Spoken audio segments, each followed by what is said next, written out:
Hi, welcome to PJ and the Beard. This is our 19 conversation series. This is number 43. Number 43 for our hour of distraction. And Brody Hutchins. Hey, man. How you doing, Brody?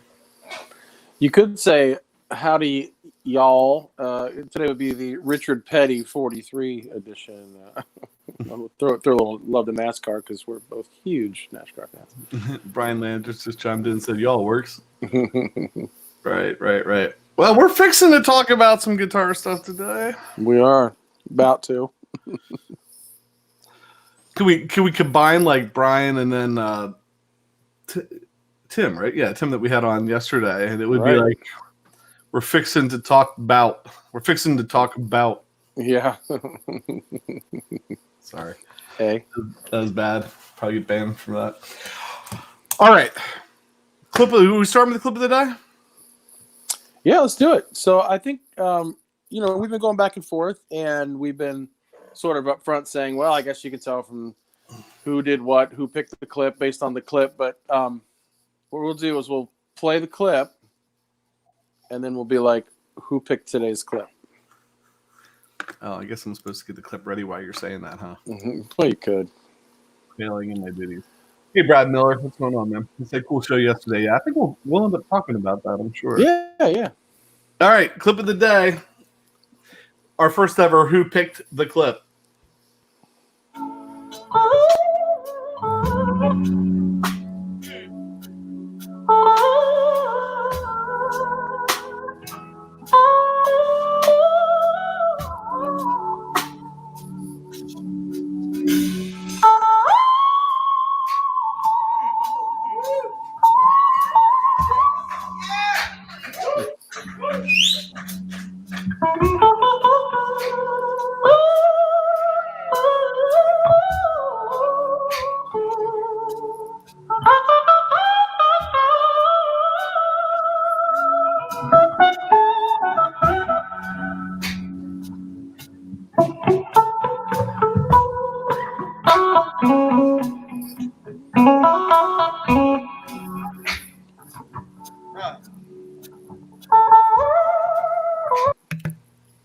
It's hard to stop again. Oh, I know.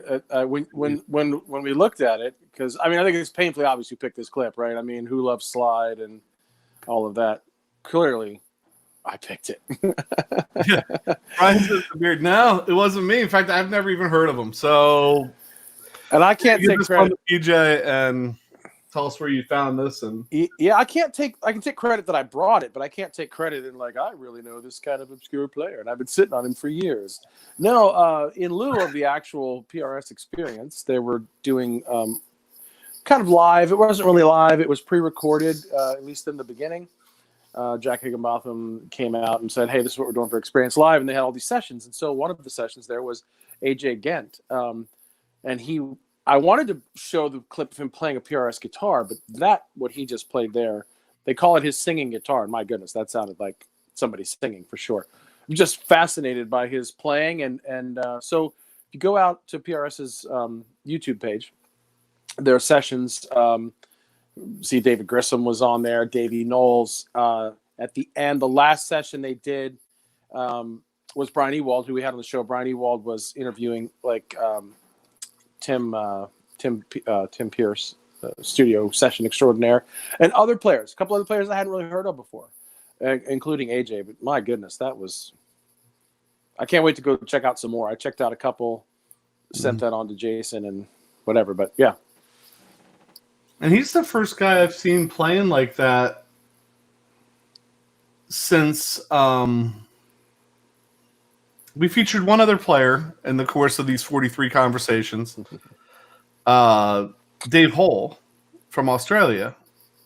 We didn't feature him, but we brought it. He came up, and he does that kind of overhand slide thing and puts has a thing attached to the back of his guitar that when he wears it actually pops it up a little bit. I can't tell from this video if he's doing that or not, but I don't know that he is, because on today's thing he did with PRS, he basically showed, the kind of the three ways you could play it. He actually laid it in his lap, right? And then he played it over the top like that. And then I love the fact that he called it underhanded, because that's probably really what it's called, but it sounds funny that you could just play it underhanded. And he was tuned in the one in the PRS thing to open E, but yeah, really amazing. And I just thought, I'm not sure. First of all, I think the sparkling like lame thing over the speaker was a little shining over the top. Oh my gosh, it's so funny. Well, what a great player. Yeah, I saw the comment pop up. Brian doing his True Fire things this month. He did a show featuring the Sunzera 20. Yeah, I watched a lot of that, and I need another amp, like I need a hole in my head. But that Sunzera 20, I think, was it Bosco that was singing the praises of that amp too? Mm-hmm. Yeah. Again, I say this all the time. These are PRS guys, but at least I don't think any of them have to, or I don't know if they're all exclusive or not. I don't know if they have to be. Right. I like how he had the Bigsby on that guitar up at the top too. Not to change off the amp, but I just wanted to point that out. It's kind of a weird place. Yeah, the Sincera 20. I was really interested in one of those, and then, the 52. I know Platzer has some of those down at BCR Guitar. And I plugged in into the 20, and he was kind of going, no, you don't want the 20, you want the 50. I don't know. Because I do want a smaller. Yeah. Yeah, I'm looking down straight in front of me because I have the Classic 30 combo in front of me. And then even my Mesa TA30, 30 watt, 15 watt, like you can do that. And then I'm trying to think. I've had mostly 30 watts or less for a very long time now. I don't know. Does the Sincera have 6L6s or EL34s? Oh, I knew you were going to ask that. I gotta think it's six. Well, Brian will know. We'll wait for Brian. I got to figure it's a 6L6 because it's kind of supposed to sound a little bit like a deluxe reverb, which, like I've said before, I'm like one of the only people in the world who's not a big fan of the deluxe reverb. At least I should qualify this. Maybe one of the only people in the world that's not a big fan of the reissue deluxe reverbs. Like Chris has a beautiful deluxe reverb with like a cool Tolex sitting in his shop. It's been there for a while. Every time I look at it, I'm like, I should love that amp and want to grab that from him. But they're good if you can turn them to 10. Like, I like them if you can turn them to 10, but, like, how often do you get to turn them to 10? That's what the master volume's for. There's no master volume. Although then it's not a good amp. Brian says he has the 50. Both are, I think he's 6L6s. Yeah. Yeah, I don't know. I'm not saying I couldn't play a 50. I just know that, you had the PV Classic 50, PV Classic 30. And I don't know. I'm just happy with the 30. So I'd be curious for the 20. Well, the Hot Rod, I think, is 40. The Hot Rod down here is 40. That Super that I played a lot, I think, is 45 or 50.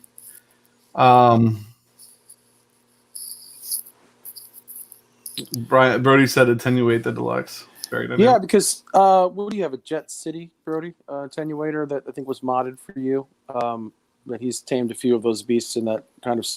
He's got a narrow room, a long but narrow room at his house, and so to get it to break up, he can do it without harming the children or himself. So let's do the pedal and guitar of the day, because I do have an amp. Very odd for me when we do these is to have an amp on, and it's that PB Classic 30 back there. And man, it's humming, so I want to turn it off.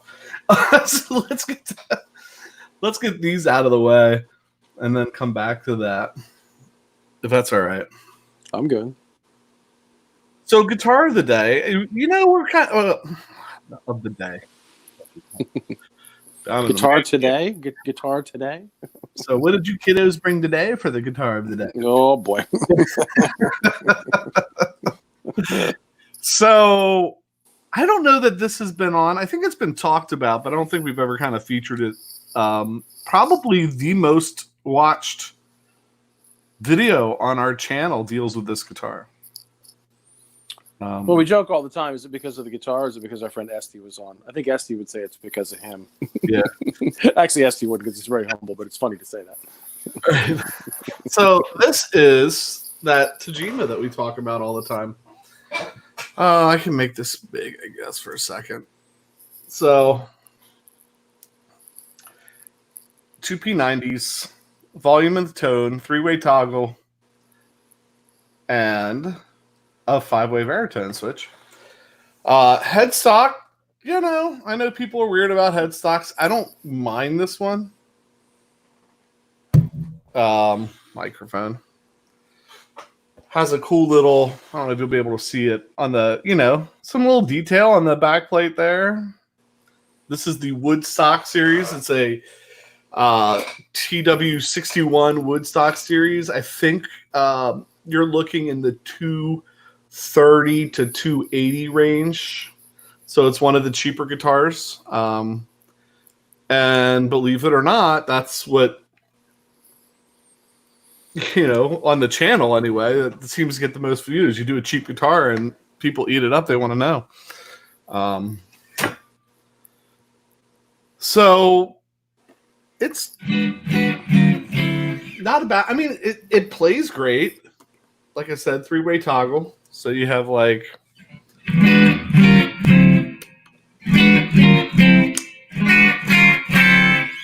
not that you're going to be able to hear that over the internet, so I don't know why I'm doing it. Not good.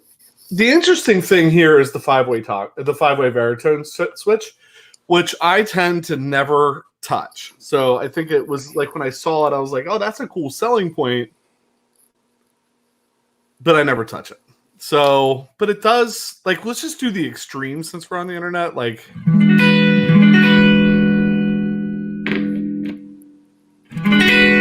that's the other side. Maybe we walk back.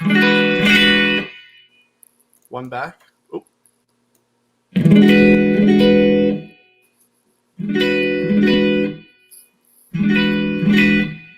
Yeah. I don't know that you get a lot. I don't know that you get a lot out of it. I actually feel like, I don't know. I think if I were ever to like upgrade the pickups in this, I would take the baritone out. I wouldn't wire it back in. You've played it a couple times. What did you think? Well, it's kind of funny because I have to go back maybe to when Esty played it. When you do what you did, which is the way I would do it, probably you click one at a time. It's kind of a varying degree, but if you switched all the way from 1 to 5, you could hear a pretty drastic difference. But I don't know, like, some of the ones that you saw and the one that you thought maybe you had purchased had like the chicken head knob where the baritone would have been. I think that was the older model, but yeah. And almost in that sense, I feel like that baritone is the way you feel about a PRS 5-way rotary switch. Like, where am I? What is it doing? But I think with a chicken head knob, I think I might feel a little bit more comfortable knowing at a glance where it is. But I don't know. It's not something. I guess it would be something if maybe you knew you had it set one way for the neck and the middle, and then when you went to the bridge, you knew where to flip that baritone to maybe tame that beast a little bit. Maybe that's a lot of switching. Yeah, it's maybe if I played it more. I don't know. One thing I didn't point out. It's kind of cool. Got like vintage tuners up there on the headstock. So those are like the slotted vintage tuners that you put the string down in, and which I really like. So it's a cool. I do. I really, really like this guitar. It just has a nice.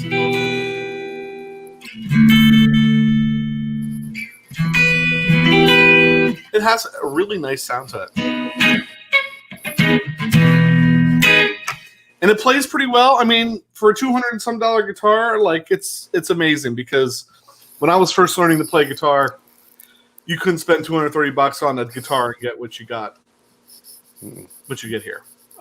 So there's a lot to, I think, really like. And again, it falls into that category we talked about it the other day with the help me out, the Harley Benton.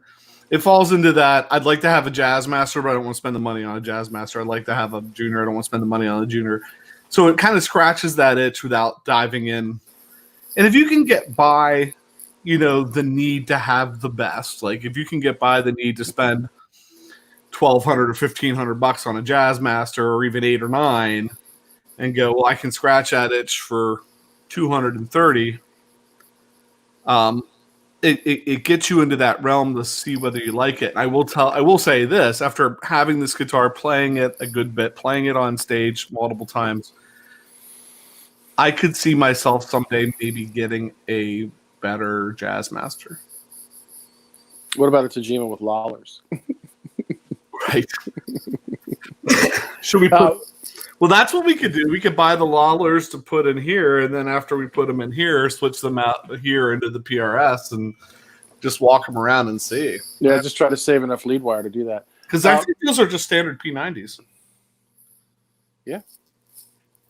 Brody chimed in because he has a Gibson, a Lucille. And he said he's never really messed with the Veritone on the Gibson until recently. It's a fun rabbit hole to go down. I only use 2 settings, but I'm finding places for the others, experiments, and see what you find. Experiment, see what you find.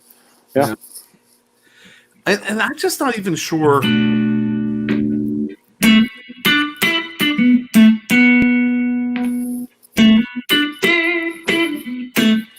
That this one, that's a little.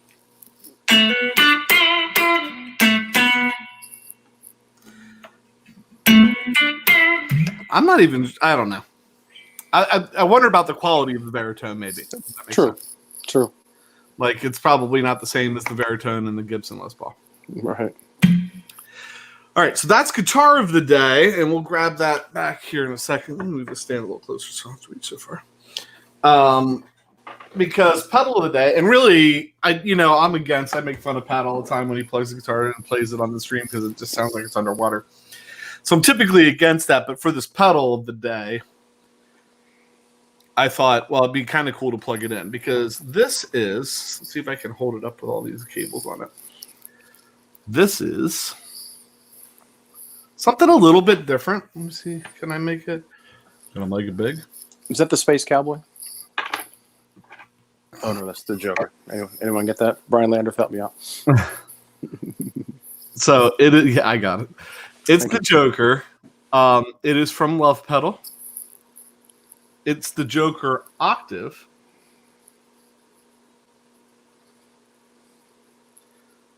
I just caught Brian's question. Yeah. Did anybody notice how neat and clean the wiring on Tim's stuff? Yeah, we're going to talk about that. I saw that too, yeah. So, and I think, I could be wrong about this. I was trying to figure out before we started. I'm thinking this knob is your high octave. This knob is your low octave. This seems to be the level of the effect. And this guy is like a blend. No, it brings in your clean octave, your clean guitar, I think. But here's what's weird. So like on the Boss, I don't even want to say that. I don't know if that's true. If you turn everything down, if you turn the high and the low down and the clean down, you would think you'd have nothing. But that's not the case. You have a guitar signal. So I'm not really exactly sure what that one's doing and how it's doing it. I will say this, it tracks pretty good, and that's why I thought it would be interesting to have the guitar. It tracks pretty good. It sounds pretty good. So if I turn that on,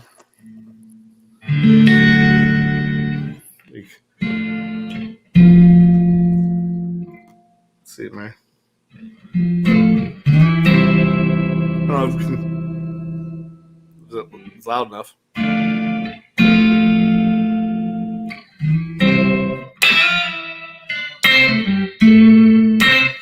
So that has some low and some high. Let me turn that up a little bit.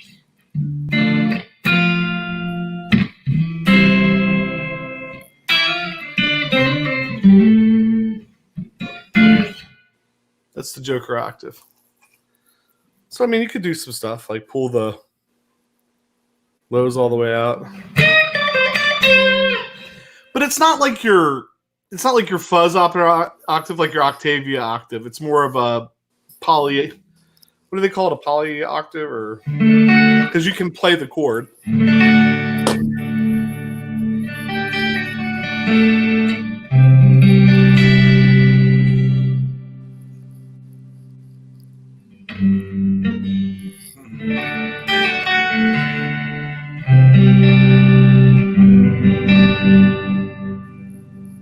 Sounds like it has a Leslie on it, doesn't it? Yes. We're getting very organy.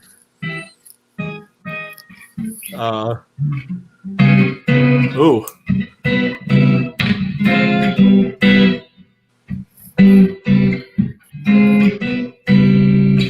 Anyway.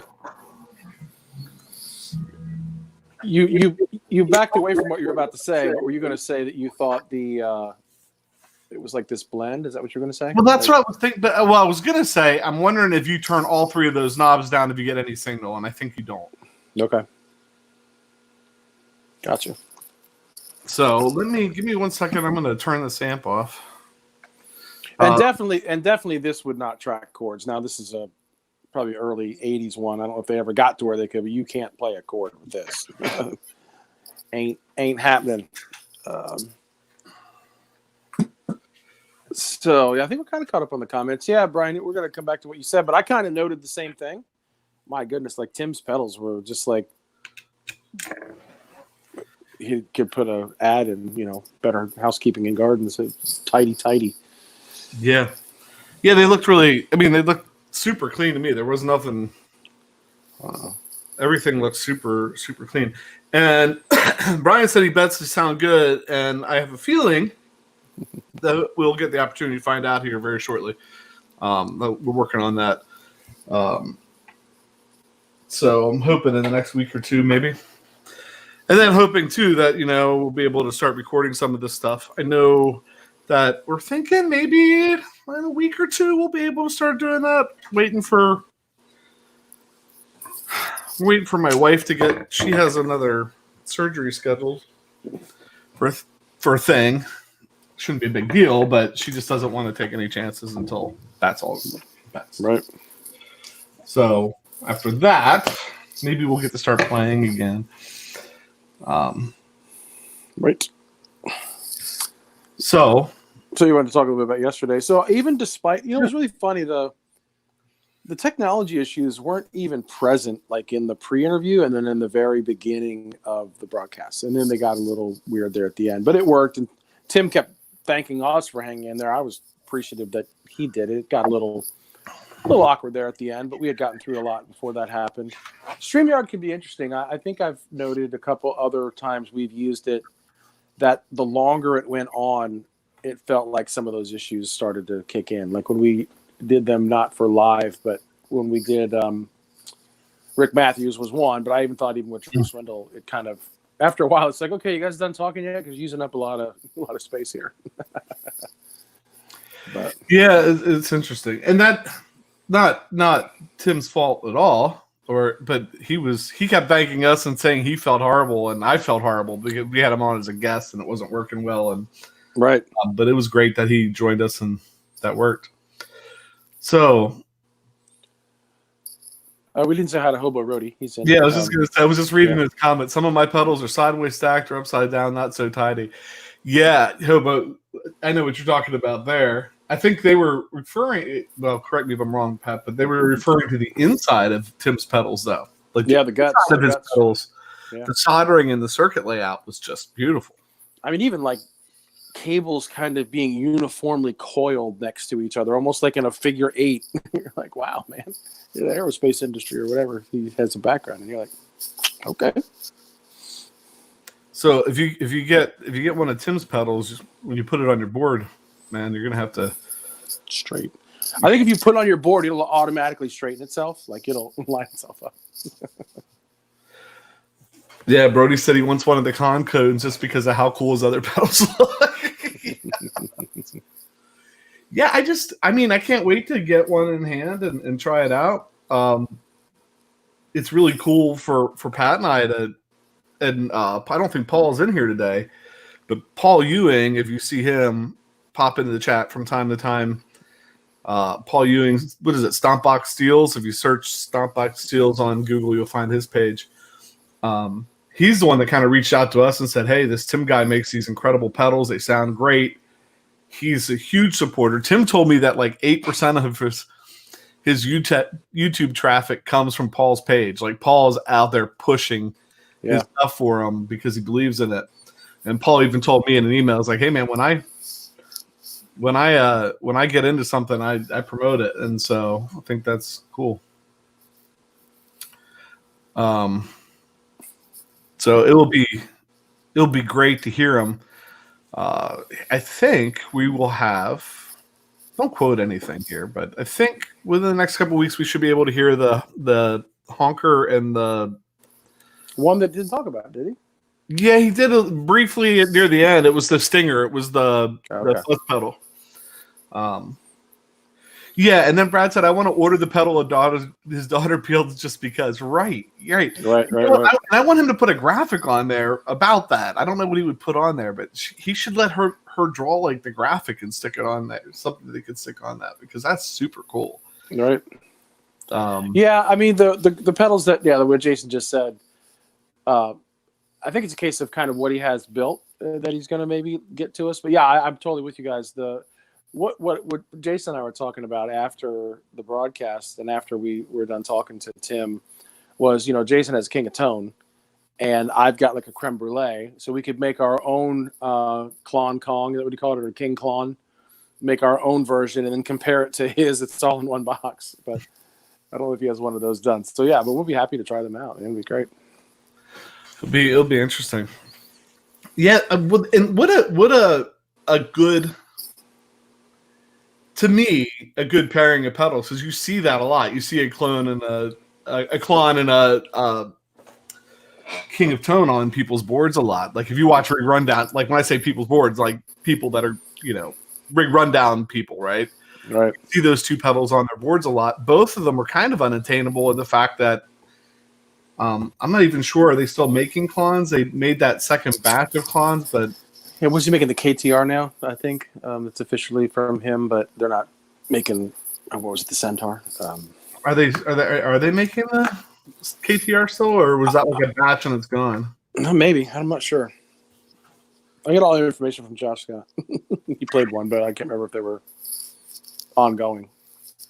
I see KTRs online for sale for $269 out of stock, and then on Reverb, new Klon KTR Professional Overdrive, and it says mint. So it says new, but then the description is mint, so that tells me used.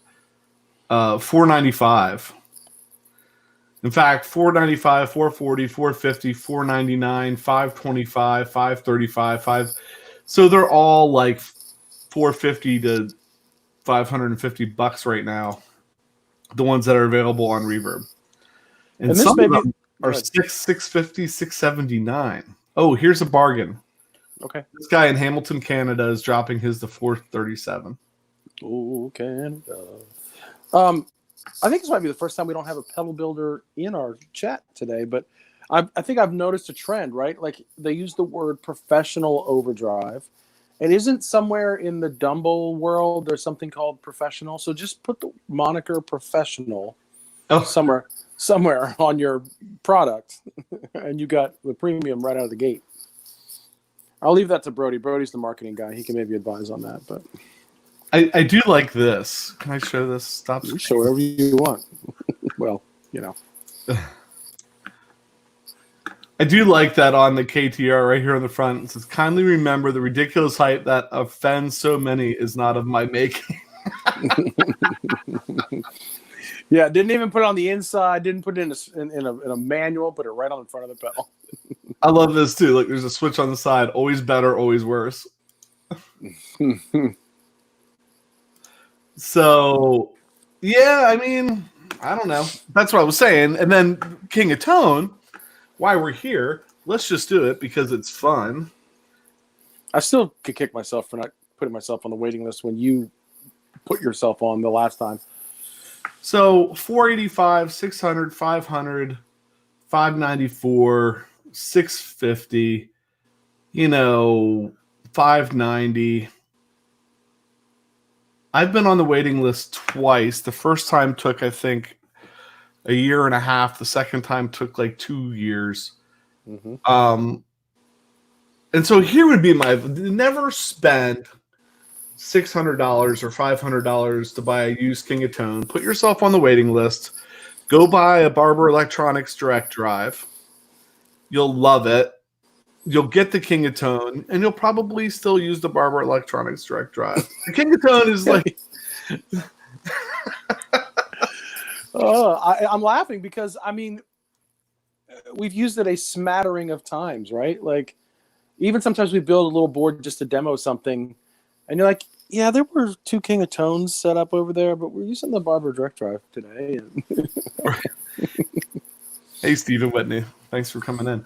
Yeah, well, okay, so people would probably shame me for that, but I will say this about the King of Tone. First of all, anyway, that to finish that thought, it's $600 to get that. It's $600, $500 to $600 to get that. $500 to $600 to get a Klon. You know, he's made a clone of those two, put them in the same pedal. People use them together a lot, so you could spend $1,200 to get the real thing. Yeah. Or you could go to his page and it was like $239 or whatever. Get something that probably is going to sound really, really good. Is it going to sound exactly like them? Who knows? Maybe, maybe not. But it's probably going to sound really good. And if you've never played them, you're not going to know anyway. Yeah, it's interesting because just a little bit of conversation we had about Tim and you know, Jason and I, a lot of times in these interviews, I'm going to give away a little secret here. In these interviews, we remain really quiet sometimes, and then it looks like we know exactly what they're talking about. But there are certain things they talk about. We're like, okay, so like when people got excited about the chip that he was using in the Rat, that kind of makes my ear perk up, right? So and I think coming from the industry that he comes from, I think using super high quality components and parts are what Tim's about. So I would be curious to hear what that sounds like. Our marketing expert dropped the professional moniker and said, let's just use the term legit. Legitness. So the King of Tone, and I mean, I could go grab one and hold. Well, maybe we'll make it the pedal of the day someday. But have one, and there's so much hype about that pedal, and you know, wanted to know in the beginning, is that hype real? I knew that you could find out, and if you didn't like it, you're none the worse. Right? You know, because there's no way. I mean, I guarantee you can sell my King of Tones in 5 minutes for what I paid for them. Yes. And probably could make a profit on them, but you know that would. I just don't like guys that price gouges. I mean, I get it. There's a waiting list and people want them now and stuff, but whatever. That's a whole nother thing to go down. Got it in. Wanted to know if the hype was real. Plugged it in and was not overwhelmed. Not like plugged in and was like, oh my gosh, this is the best sounding drive pedal I've ever heard. Sitting in the room by myself, plugged into my amp. Sounds good. It's all right, whatever. When you plug it in on stage with a group, that's where it really shines. It really does. It's a great pedal. I mean, it is not overhyped. It's a great pedal. Which that's really the testimonial, right? Because we do talk about that quite a bit. Like, I enjoy the little pedal demo world because I can put all the low end that's probably not supposed to be in my guitar, and I can make it sound as huge as possible. And then maybe we go take it, throw it on my board, and I'm like, it gets lost. You know, sometimes the way I have it set, or just sometimes the nature of the pedal. But then there's other times where it's like, wow, that really cuts through. Like the Rockworks. Like when we did the demo on it, I did find something that I liked, but it wasn't what I was used to hearing.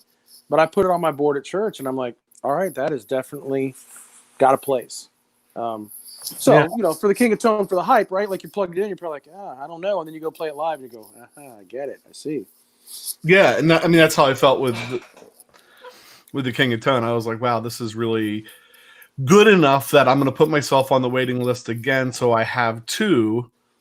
And it is interesting because I have gone back to the Barber, the original Barber is back on has been on that board at church for ever. I mean, a testament to Dave's pedals too, because it does sound good. It would be interesting if he was here. Maybe that's a question we should ask him sometime, because the King of Tone's modeled after like a what is it, the Marshall Blues Breaker pedal kind of thing. And I wonder if that's kind of what the barber's modeled after too, a little bit. Because I do feel like I get a similar sound out of both. Love them both, but I'm a barber fan. Yeah, and if those pedals come off, that barber doesn't stay off long. It maybe was taken off because we were just got something in, and most of the stuff we actually demo it before we actually do it in a live situation. So maybe we've demoed it. You're like, I'm going to try that, and then a week or two later, it's the barber's back on. Well, and I could probably like the Prince of Tone is a little more available. It comes up for sale more often. It's not as expensive. And it's basically one side of the King of Tone, and I could probably live with that because 90% of the time when I use the King of Tone, I use one side of it. I rarely ever click on the other side. Every once in a while, if you need a boost or something, but I've thought about that too. Maybe try that myself because I don't have one, and I foolishly, like I said, not that you can't go get on the waiting list any day of the week that you want to, but not that there's not one sitting around that you could take over and put on your right. But then I'd be afraid I'd like it. So Brody said guys get caught up in the hype because of what it is. Yeah, and then I love the direct drive because it works for me. Yeah, and I do. I think there's like this weird hype around the King of Tone thing, but I do think it's justified.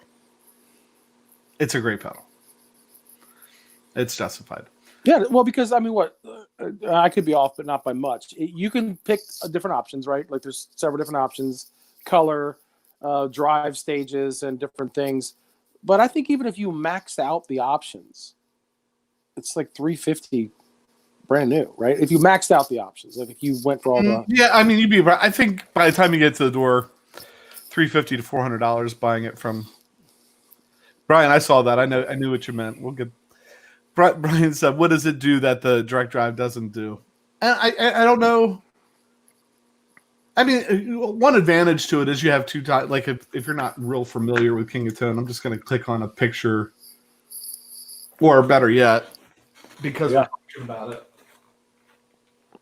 I thought he was going to put up a picture of Warren Haynes, the King of Tone. I don't know. Yeah, Warren is the King of Tone. That's it. Paul Ewing, you missed all the nice things we said about you earlier. True story. We were thanking you for introducing us to Tim and telling people to go check out your stuff. So, Brian, I guess the one advantage would be you have two sides. And then if you get on the waiting list and order it, you can do what you want on those two sides, right? You can have them both high gain. You can have one or lower gain, one high gain. There's dip switches in the middle. You can do things like you can put ins and outs for both sides when you order it. So, like if you want to be able to put it in a loop switcher on separate. There's a bunch of like kind of customizations and stuff you can do to it. Basically, this one is set up with a high gain on one side and a lower gain on the other side. You'd have to look it up. What can it do? It's a great sounding overdrive. The gain changer you're talking about, it's a great sounding overdrive. I mean, put your name on the 2-year waiting list. Spend a lot of money, get one in, and if you love it, keep it. And if you don't love it, sell it and make $50. Comes with some pretty nice swag too.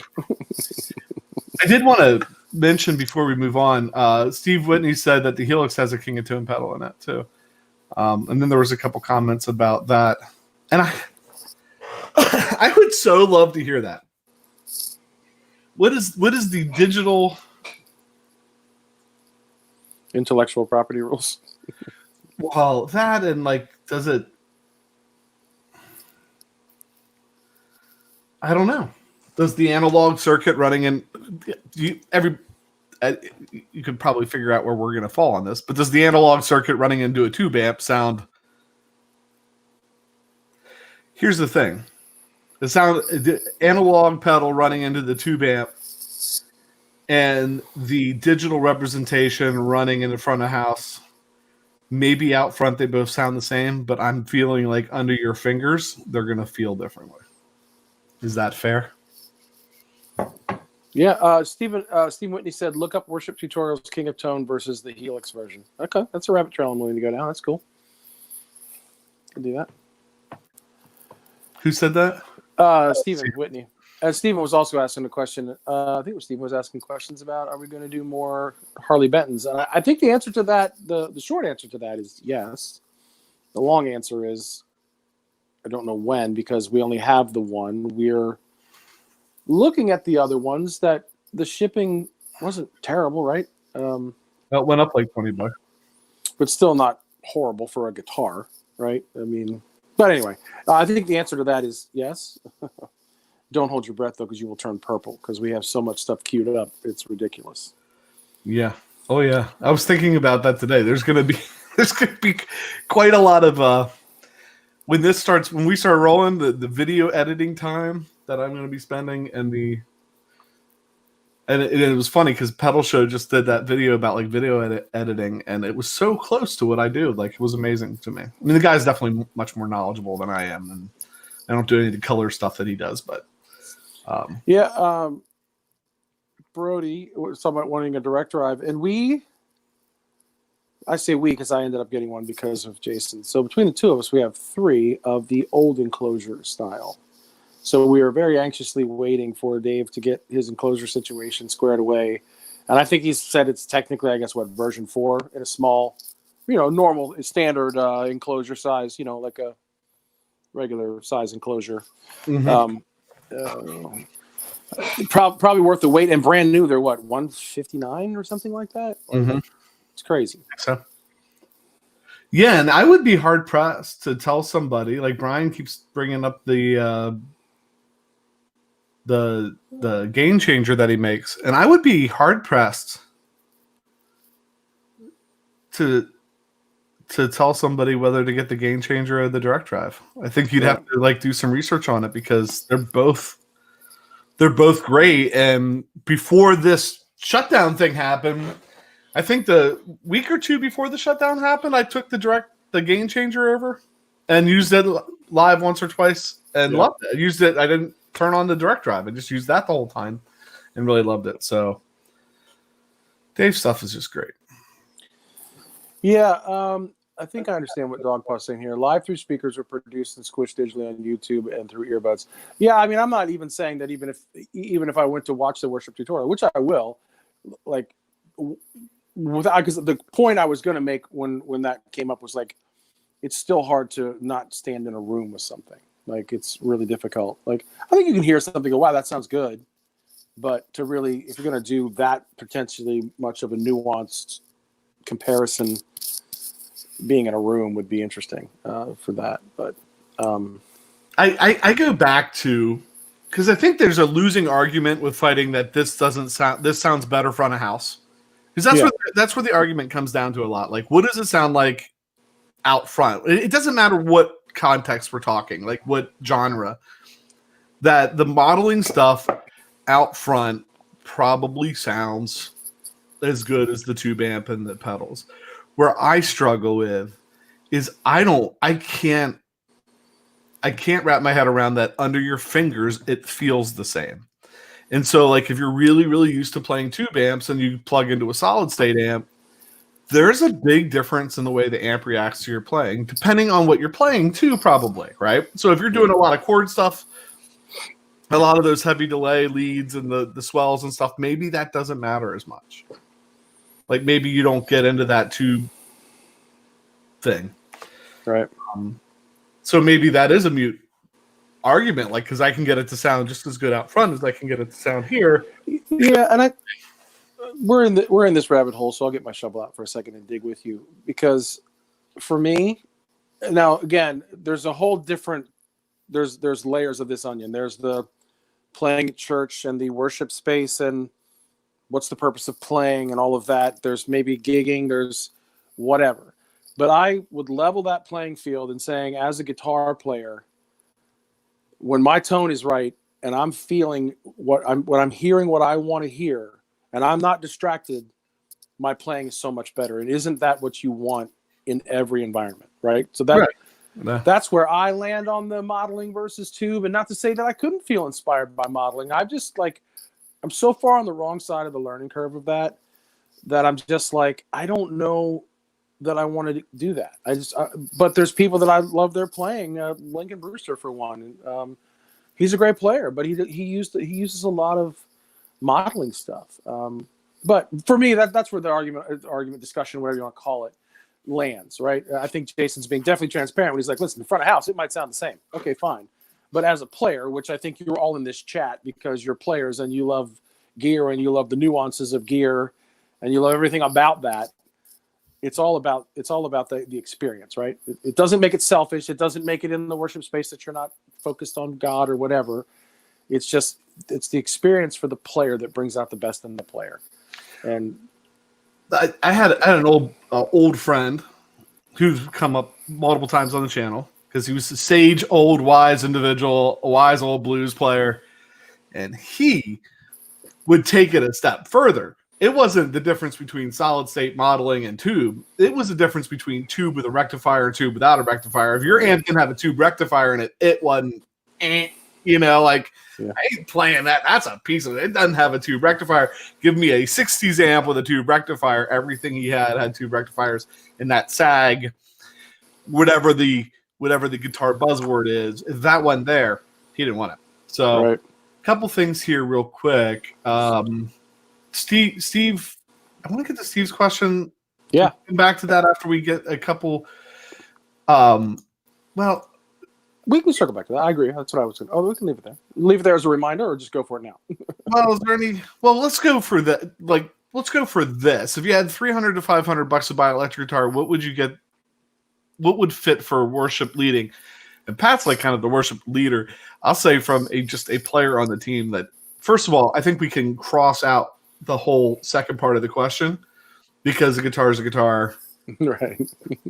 And I don't think there is such a thing as just like there's not really such a thing as a blues guitar or a rock guitar or right. Well, Dave Wiener was talking about that J15 he had in his hand. It was a PRS jazz box, basically. Mm-hmm. He's like, but you play any style of music on this, right? So you can see all kinds of people play different things. Now, some things from a visual perspective, taking a BC Rich, Warlock or something super pointy might just look out of place, but pickup's a pickup, and so I agree with you. That's kind of how I was going to unpeel that as well. Just being like, what's a guitar that can be pretty versatile, sounds good. So, Stephen, I think for us, you would have to go, and people in the chat would be able to help with that question too. What kind of pickup sound do you want? Do you want like single coil? Do you want something that cuts more? Do you want humbucker? You want kind of figuring that stuff out first. Well, what do I want? Do I want a single coil? Do I want a humbucker? Do I want a P90? What kind of sound do I want? And then going from there. Or we can say probably use Telecaster because that.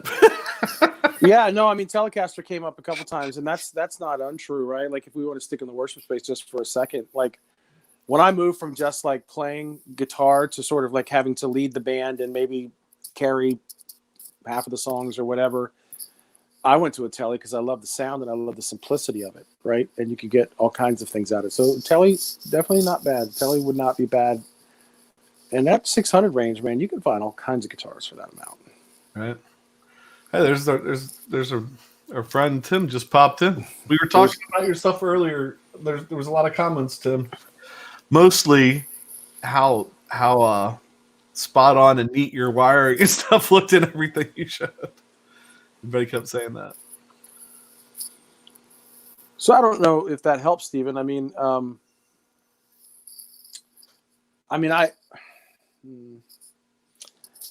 love the PRS, but just because I'm familiar with them. But for this, for example, because when Paul was building these, he wanted something that was between a Les Paul and a Strat. So this would be a very versatile guitar.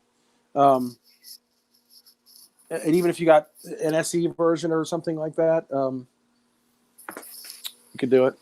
I'll tell you, some of the guitars that I have used lately in that space, that I've really liked are that Tajima Jazzmaster that we showed earlier for $280. So if you're talking $500 to $600, that would still let you maybe upgrade pickups or something like that. But I really like that guitar in that space. I love the Supro. with the three. That's in all the Leslie videos with the 3 gold foil pickups in it. Yeah. And the one that Brian likes, that hot rod telly with the mini bucker. I mean, those 3 I've been using. Is there another one? I think those 3 I've been using a lot in addition to the PRS. Yeah. Yeah, Brody was saying he used Made in Mexico telly. True story. I mean, we're sending one away to be upgraded now. That's part of our show. I showed mine a week or so ago. Yeah, Mexican-made tellies all day in that price range. What did I miss? Oh, you're talking about the dog paw? What he said to Brian? No. It's Landreth. That's a bit of Landreth wisdom being dropped on. I'm not sure if this is like a dating app or we're talking about gear here. I'm not sure what. Oh. Yeah, let's jump back to somebody. Somebody helped us out here. Where was it? Tom jumped in, by the way. Brad Miller was saying that to Tim, who jumped in, that we were talking about like having her. Jason was saying like let her design some type of graphic because there were several people in the chat thinking, man, let's just order one of those to like help out Tim's daughter and encourage her. And then we're like, well, have her like do something unique with it. But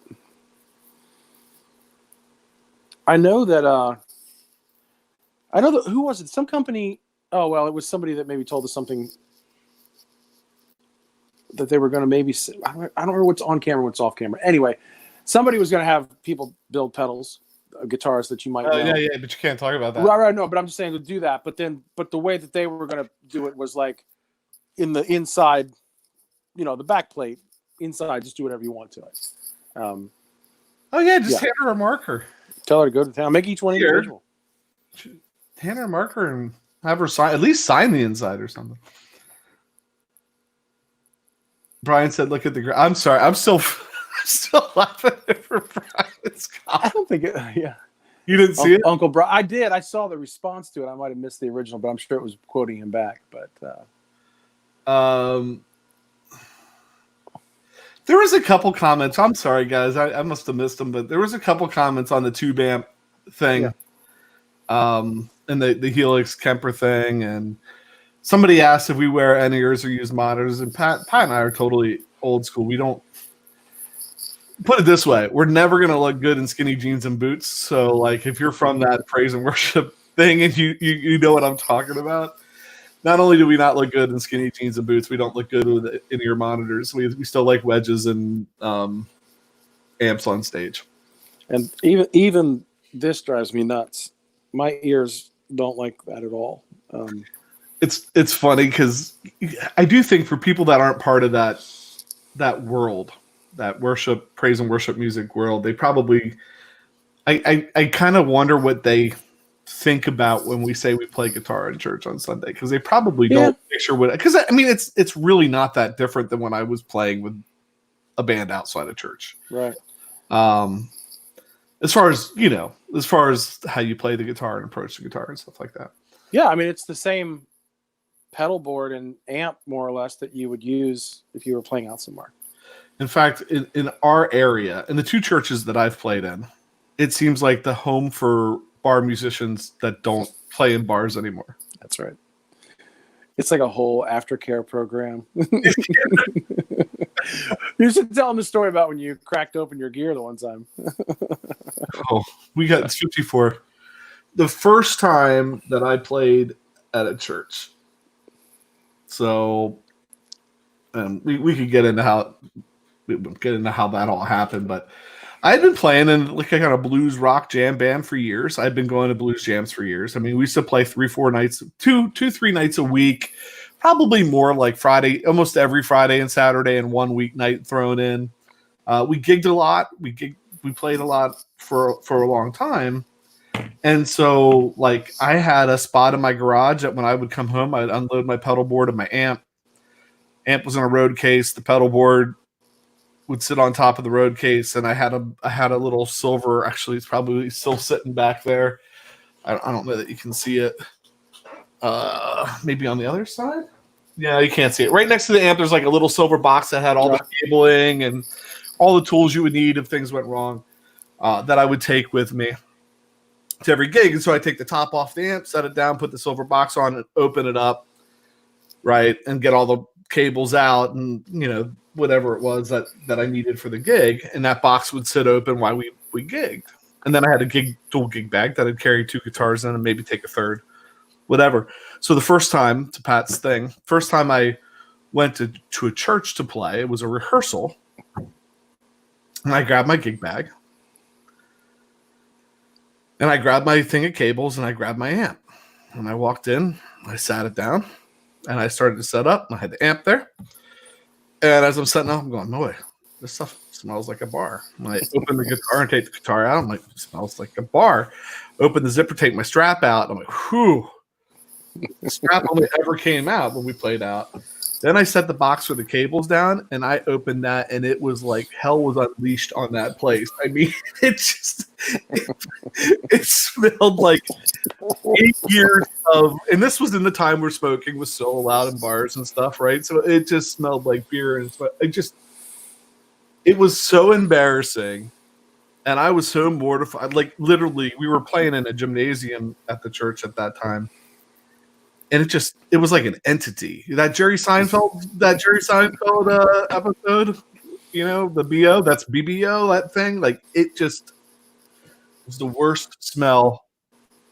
Like I literally I like separated gear and aired it out so I could use for that after that because it was so bad. Although that was when you realized that it sort of was like a support group at that point. They're like, "Don't worry, we've all played out."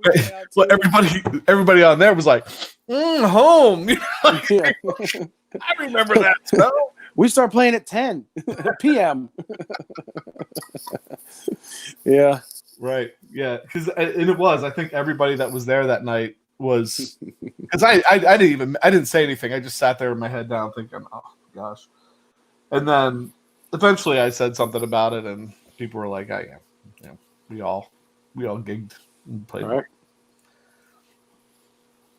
So that's right. The people in church would prefer wine over beer for sure. That would be communion-esque. And there is dancing in some churches for sure, no doubt. Bet. Let's see, worship playing is another gig without beer. Yeah, 10 a.m. gigging, man, I would kill for a 10 a.m. gig because we show up at the rock and roll hour of 7:30 a.m. to start this whole shindig whenever we do it, but not the church thing, but yeah. So anyway, Brody said most of those guys play pedals. He gets looked at when he forgot something when he plugs into the. Yeah, that's why it's so funny that Brody's jumping in here with us. We've been good friends for a long time, and he is the least pedal guy that you will find because his when I asked John Bollinger, who haven't you interviewed that you'd like to interview, and he's like, well, Albert Lee, but that would be the most boring rig rundown ever because it's a guitar, a cable, and an amp. That's pretty much Brody until we've kind of like talked him into buying a couple things. Matter of fact, I think he just pulled the trigger on a love pedal last night, as a matter of fact. What is it, the HR3 or whatever? Kind of. Oh, get that. Yeah, he found one. He found one you can actually read the knobs. Good for him. That's a nice pedal. Brian Land, have I gone straight from a bar gig to a church gig without even changing clothes? I think I played with some guys that have been in that situation a couple times. Oh, cool. Tim said he's drawing up a new PCB for his chorus pedal, so he has a chorus coming. All right. Nice. Yeah, we like modulation too. Yes, we do. So let's see. Was there a question that we were going to ask Tim about his pedals? I know we were going to ask David Barber about something. We're talking about the King Klon at one point, but no, it was what Barber based his direct drive after. Yeah. Brian Lancher said he's gone straight from a bar gig to a church gig. Right. Exactly. You're not the only one, I'm sure. Mm-hmm. The final version of the Angel Choir chorus. That's awesome. Because we call what do we call the shimmer pedals? The angel pedal. Pedals. Because of the guy in Nashville. Yeah. See, Janice Lalo jumped in. Hello. Hey, Janice, how you doing? Yeah, Brian's going back to original comments before Tim jumped on the chat, talking about the wiring is insanely clean. And David Barber was equally impressed. Yeah.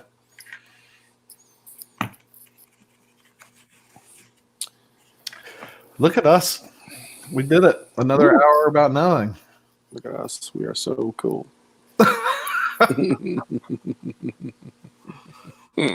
Oh no, it's cool, man. I like it. Doing, like, we would have these conversations. I think we would have had most of these conversations regardless. It's nice to be able to, since we can't go anywhere and hang out. That's true. The angel pedal was white because it looked exactly like this one. So I get shimmer out of this one for my one board and shimmer out of, maybe we'll make that love pedal the pedal today. I keep looking to my right because I've got 2 pedal boards and random pedals laying here next to me that we'll talk about it. But. Tim, we did say before you got in that I said that you felt bad about the problems we were having, but I felt worse about it just because I wanted you to be able to get your message out without problems. And don't worry about it. I mean, like we said yesterday, it's not a big deal, but hopefully we can do it again without the little bit of delay. It's an irritation more than anything, but all right. Anything else in the chat that we need to? No, I don't think. I'm sure we missed some stuff, but yeah, that makes us start to feel legit when we can't see everything being said in the chat.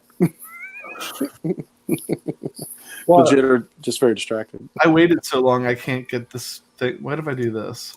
Sorry. Yeah, Tim said he's going to hardwire a computer in there at some point. If you did, yeah, I think if you do that, if you get a hardwire connection, it might work a little better. We'll definitely try it again. Yeah. We're looking forward to talking to you more. We said earlier, one of the things we love about this is the ability to maybe get the word out about what you're doing. So that's awesome. Yeah, a couple. At least Brian Landreth in the chat was grateful to be able to, meet and hear from people like Tim, and so are we.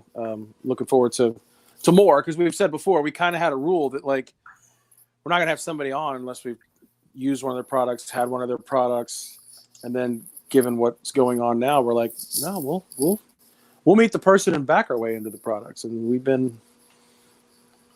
Not that the word pleasantly surprised sounds negative, but really happy with the people behind the products. It's been great.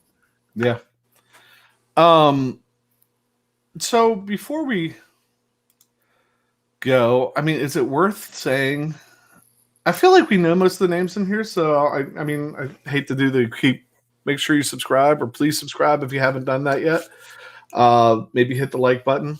We do a terrible job at encouraging people to subscribe and hit the like button. We're just happy you're hanging out, but it does help. So, do those things. That is funny because most of the pedal builders and stuff, they're like, we're terrible at self-promotion. You're like, oh, you should just promote yourself. It's easy. And then we don't do it ourselves. Well, we always wait to the end of every episode to say, please subscribe and hit the, whatever. And if you look at YouTube statistics that, like, if you have 100 people watch your video, maybe 2 hear you say that. That's why everybody does it in the beginning, but it is what it is. Right. Whatever. We'll start watching YouTube tutorials at some point. All right. Yeah, Dogpod said we're all subs. Yeah. Thanks, man. Good to see the Dogpod. We thought I actually mentioned that to Pat the other day. I said we haven't seen the Dogpod in a while. Maybe we've talked about PRS, and then we had Bosco France on. It was like PRS out the wazoo, and then Brian Ewald with PRS. We figured maybe we changed. Then Dave Weiner. Yeah, then Dave Weiner. Trifecta. So we figured maybe we chased you off. Glad to see you back, man. I hope you're doing well. Yeah. All right. So with that, yeah. So we're not live tomorrow. Day off. We don't really take a break because, like I said, we do a Zoom call with our peeps from church. So, but next week we're still working on lining up some guests. We got irons in the fire, and but we will be coming to you all next week, regardless. So, all right. So I guess that if there's anything else, Jason, probably not. I'm good. You already threw it to me, and I'm trying to throw it back to you. It's like a boomerang. You're like, I thought I threw that thing away, and it came back. So Jenna said, "Oh, Bosco." I love Bosco's like herding cats. oh yeah, I love him. He's a truck. Brian Landreth, who's Pete Thorne have on? You said he has a big show tomorrow. Who's somebody mentioned something earlier this week. I just don't remember. Oh, I don't know. Somebody said something earlier in the week. I can't remember who it was though. But it wasn't Steve Vai, was it? I don't remember. We'll wait. Somebody said something about Pete. I thought. We'll wait a second because there's nothing more dramatic than dead air.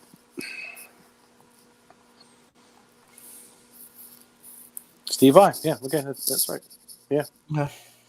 So yeah, check out Pete Thorne, Steve Vai. We had his guitar player on last week. That's right. That's right. We had the soft underbelly of the Steve Vai band on with us, so a 20-year veteran of said band. Right. I mean, if Pete Thorne has to settle for Steve Vai, because we had Dave Wiener on. So. That's right. That's right. You didn't see that, go watch. I mean, I'm being stupid, but if you didn't see that, go watch it. He's awesome. So great. What a great guy. All right. So I guess with that, I am PJ on behalf of the Beard, reminding you, no matter what you hear, you never have too much gear.